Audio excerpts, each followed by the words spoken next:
बालेश्वर जिला सिमुलिया थाना जामुझाड़ी अंचलर जड़े युवती झाटियामालू कंप्यूटर क्लास सारी घर को फेरुथिबा बेले दुष्कर्मर शिकार होइछन्ति।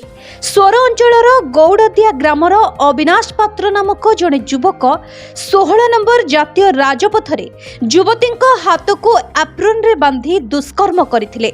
पीड़िता अचेत अवस्था लोके उद्धार करी थाना रे अभियोग करबा सह डाक्तरखाना रे भर्ती करथिले।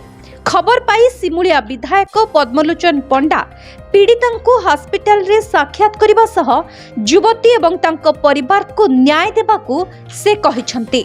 सेठी से झीर माँ एवं ता बापा से भी अच्छा मत सब जिन कहला बोली से झील कति से झील कांदी कौन मत न्याय मिलू एवं मुझे पुलिस कड़न कर रखी कई बाहर लोक पशिपारे सी झील एवं ता माँ ता बापा सी भी कहते ना आमर न्याय मिलवा दरकार गिरफ कर अरेस्ट कर सी भी अच्छी दोषी निश्चित दंड पाइब। Bureau report live news.